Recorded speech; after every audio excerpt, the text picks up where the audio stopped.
जय हिंद दोस्तों। तो इससे पहले हम लोगों ने दो फंडामेंटल राइट पढ़ लिए थे, राइट टू इक्वालिटी 14 से लेकर 18 तक। उसके बाद हमने राइट टू फ्रीडम पढ़ा आर्टिकल 19 से लेकर आर्टिकल 22। उसके बाद हमने पढ़ा राइट अगेंस्ट एक्सप्लॉयटेशन, शोषण के विरुद्ध अधिकार, वो था हमारा 23 और 24। आज हम पढ़ेंगे जो आर्टिकल 24 से लेकर आर्टिकल 28 है, ठीक है, that is right to freedom of religion, ठीक है, मतलब धर्म की स्वतंत्रता, ठीक है, ये भी हमारा फंडामेंटल राइट है, ठीक है, धर्म की स्वतंत्रता, धर्म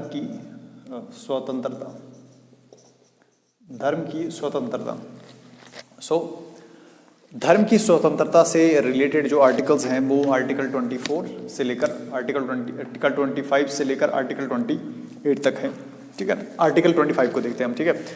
freedom of conscience, practice and progression of religion, कि आप जो है वो किसी भी धर्म को अपनाने के लिए जो है वो स्वतंत्र हैं, ठीक है।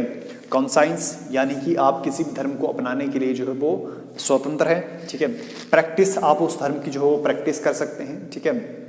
और प्रोपेगेशन ऑफ अ रिलीजन, ठीक है, आप जो है उस धर्म का प्रचार प्रसार कर सकते हैं, ठीक है। तो आर्टिकल 25 में क्या कहा गया है कि आप किसी भी धर्म को अपनाने के लिए स्वतंत्र हैं, आप किसी भी धर्म को अपनाने के लिए स्वतंत्र हैं, ठीक है। आप उसकी प्रैक्टिस कर सकते हैं, ठीक है, उस धर्म के अनुसार जो है वो पूजा अर्चना कर सकते हैं, और आप प्रोपेगेशन ऑफ रिलीजन यानी कि उस धर्म का जो है वो प्रचार प्रसार कर सकते हैं पूरे इंडिया में, ठीक है।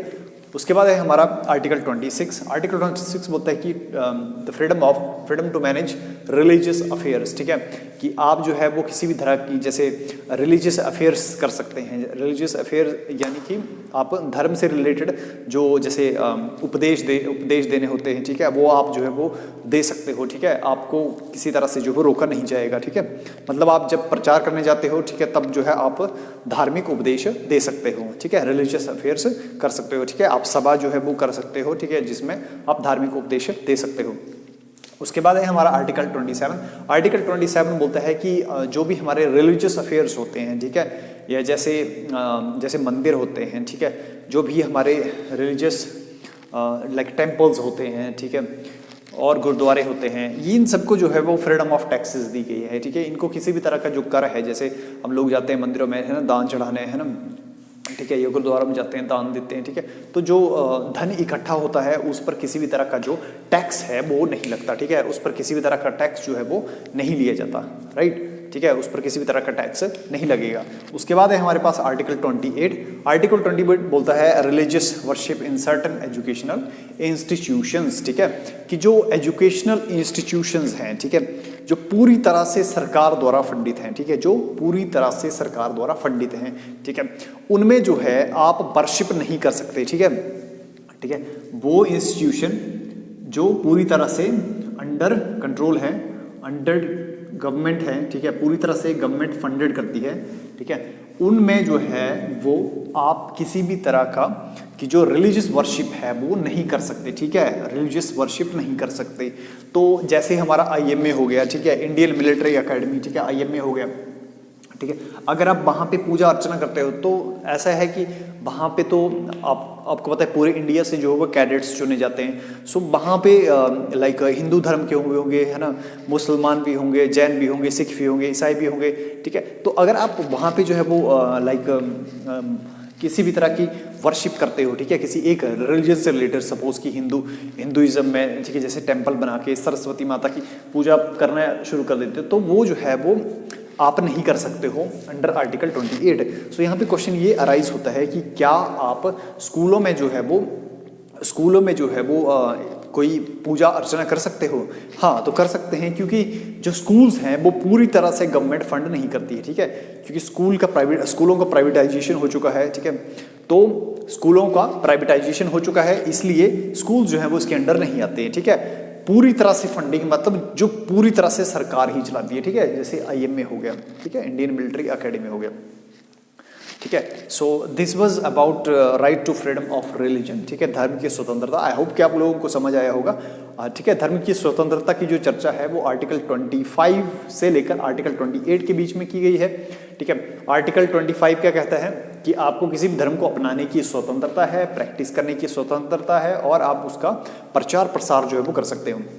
उसके बाद ठीक है। आर्टिकल 26 बोलता है मैनेजेस रिलीजियस अफेयर्स, ठीक है, आप धर्म से संबंधित उपदेश जो है वो दे सकते हो, ठीक है, ठीक है। फ्रीडम ऑफ टैक्सेस, ठीक है, in case of religious affairs, in case of religious affairs, ठीक है। अगर आप धर्म से संबंधित, ठीक है, कोई भी धन जो है वो इकट्ठा करते हो तो उस पर किसी भी तरह का जो टैक्स है वो नहीं लगेगा, ठीक है। इसी वजह से जो मंदिर हैं इंडिया के अंदर वो सबसे ज़्यादा पैसा जो मंदिरों में है, ठीक है, ठीक है। और आर्टिकल 28 क्या बोलता है, रिलीजियस वर्शिप जो है, किसी भी तरह की रिलीजियस वर्शिप नहीं की जाएगी उन एजुकेशनल इंस्टीट्यूशंस में जो पूरी तरह से सरकार फंडिंग करती है, ठीक है, जैसे IMA, Indian military academy Dehradun. Okay, उसके बाद आता है हमारा फंडामेंटल राइट नंबर 5, ठीक है, right for culture and education, ठीक है, right for culture and education. So हमने पढ़ा था कि 6 तरह के आर्टिकल्स हैं, है ना। पहला था राइट टू फ्रीडम, ठीक है, दूसरा था हमारा फर्स्ट था राइट टू इक्वालिटी, उसके बाद था हमारा राइट टू फ्रीडम, उसके बाद हमने तीसरा पढ़ा राइट अगेंस्ट एक्सप्लॉयटेशन, और हमने चौथा पढ़ा right to freedom of religion, ठीक है, ठीक है। उसके बाद है हमारा 5वां right for culture and education, so देखिए इसमें जो है 2 आर्टिकल आते हैं, आर्टिकल 29 और आर्टिकल 30। आर्टिकल 29 क्या बोलता है, द इंटरेस्ट ऑफ माइनॉरिटीज, की अगर माइनॉरिटीज हैं, ठीक है, माइनॉरिटीज मतलब जो कम संख्या में लोग हैं, ठीक है, तो उनको अपनी संस्कृति बचाने, ठीक है, अपनी संस्कृति को बचाने का, भाषा को बचाने का, या उनकी कोई लिपि है उसको बचाने का, ठीक है, पूर्णतः जो है वो अधिकार है, ठीक है। कि अगर कोई माइनॉरिटी है सपोज, ठीक है, जैसे जो हमारे ईस्ट के कुछ एक इलाके हैं, ठीक है, ये छत्तीसगढ़, ठीक है, असम, यहाँ पर, या नागालैंड, ठीक है, वहाँ पे जैसे नागा जाति पाई जाती है, ठीक है, तो इन लोगों की जो संस्कृति या भाषा और लिपि है, ठीक है, और भाषा को लिखने की जो लिपि है वो बहुत ही डिफरेंट है, ठीक है। तो सरकार जो है वो क्या करेगी, सरकार कदम उठाएगी कि उनका जो एक्चुअल में संस्कृति, भाषा और लिपि है वो किसी तरह से बची रही, ठीक है, उस लिपि को बचाने के लिए जो है वो कोशिश करेगी सरकार, ठीक है। Protection of interest of minorities, ठीक है, कि माइनॉरिटीज की संस्कृति, भाषा और लिपि को बचाने में सरकार जो है वो मदद करेगी उनकी, ठीक है। उसके बाद है हमारे पास article 30, right for minorities to stabilise administer educational institutions, ठीक है, कि अगर माइनॉरिटीज जो हैं, ठीक है, माइनॉरिटीज यानी जो कम संख्या में है ना, ठीक है, माइनॉरिटीज कोई ऐसे माइनॉरिटी है, ठीक है, जो अपने लाइक किसी तरह की लाइक उनसे, उनके कबीले से संबंधित, ठीक है, या उस जाति से संबंधित जो है वो किसी भी तरह का एडमिनिस्ट्रेशन, ठीक है, एडमिनिस्ट्रेटिव एजुकेशनल इंस्टीट्यूट खोलना चाहती है, ठीक है, एडमिनिस्ट्रेटिव इंस्टीट्यूशन खोलना चाहती है, जैसे जैनिज्म है, ठीक है, जैसे बुद्धिज्म है, ठीक है, ठीक है, तो बुद्धिज्म या बुद्धिस्ट जो है वो ये जैनिज्म है, तो वो क्या है, माइनॉरिटीज में है, ठीक है, तो वो अपना जो एडमिनिस्टर एजुकेशनल इंस्टीट्यूशन है वो अपना एजुकेशन इंस्टीट्यूशन खोल सकते हैं, और उसमें जो है वो अपने धर्म से संबंधित शिक्षा जो है, या अपने जो बुद्धिज्म है, बुद्धिज्म की आइडियोलॉजी जो है उसको प्रमोट कर सकते हैं, या जैनिज्म की जो आइडियोलॉजी है उसको प्रमोट कर सकते हैं, ठीक है, ठीक है। मुस्लिम्स भी माइनॉरिटीज में है तो वो भी अपने एजुकेशनल इंस्टीट्यूट जो है, ठीक है, जैसे मदरसे वगैरह हो गए, ठीक है, तो ठीक है, वो इन्हीं के अंतर्गत आते हैं, आर्टिकल 30 के अंतर्गत ही, ठीक है। तो आई होप कि आप लोगों को article right for culture and education जो है वो समझ आया होगा। इसमें 2 आर्टिकल हैं, आर्टिकल 29 और आर्टिकल 30। आर्टिकल 29 क्या बोलता है, protection of interest of minorities, कि कोई जो माइनॉरिटी है उसकी भाषा, लिपि या फिर संस्कृति को बचाने के लिए सरकार जो है वो प्रयत्न करेगी, स्टेट जो है वो प्रयत्न करेगा। उसके बाद आर्टिकल 30 बोलता है right for minorities to stabilise administer educational institution, कि अगर कोई माइनॉरिटी है उसकी आइडियोलॉजी बचाने के लिए, ठीक है, उसकी आइडियोलॉजी बचाने के लिए जो है वो एजुकेशनल इंस्टीट्यूशन जो है वो खोले जा सकते हैं। इसमें मैंने जैसे एग्जांपल दिया आपको, जैसे जैनिज्म या बुद्धिज्म है ना, बुद्ध हैं, ठीक है, बुद्धिज्म को फॉलो करने वाले जो रिलीजन है वो माइनॉरिटीज़ में है, जैनिज्म जो है यहाँ पे माइनॉरिटीज़ में है, या क्रिश्चियन जो है वो माइनॉरिटीज़ में है इंडिया के अंदर, तो वो अपने एजुकेशन इंस्टीट्यूशन जो है खोल सकते हैं, ठीक है, जैसे कई मिशनरीज की स्थापना करते हैं, है ना, ठीक है, सो ऐसा कर सकते हैं, ठीक है। इसके बाद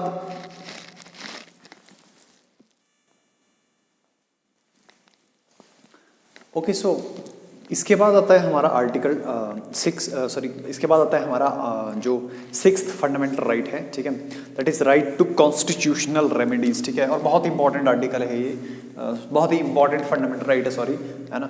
सो इसमें जो है वो बेसिकली हमारे पास 5 राइट्स हैं, ठीक है, लेकिन इसमें से 2 जो राइट्स हैं वो रिमूव हो चुके हैं, ठीक है।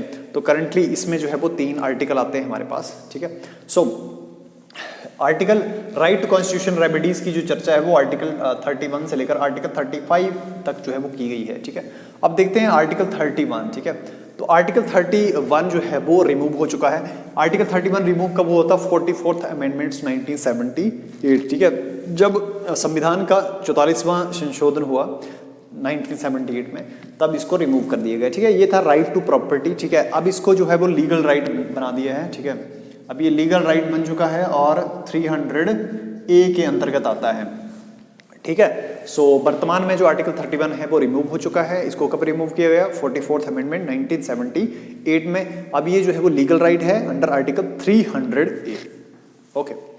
उसके बाद हमारे पास है article 32, this is very important article, right to constitutional remedies, ठीक है, राइट टू कॉन्स्टिट्यूशनल रेमेडीज, ठीक है। इसको बोलते हैं soul of the Indian constitution, soul of the Indian constitution, ठीक है। भारतीय संविधान की जो आत्मा है इस आर्टिकल को बोला जाता है, ठीक है। इस आर्टिकल को आत्मा बोला जाता है, सोल, ठीक है। तो क्या खास है इसमें, ठीक है, खास क्या है इसमें?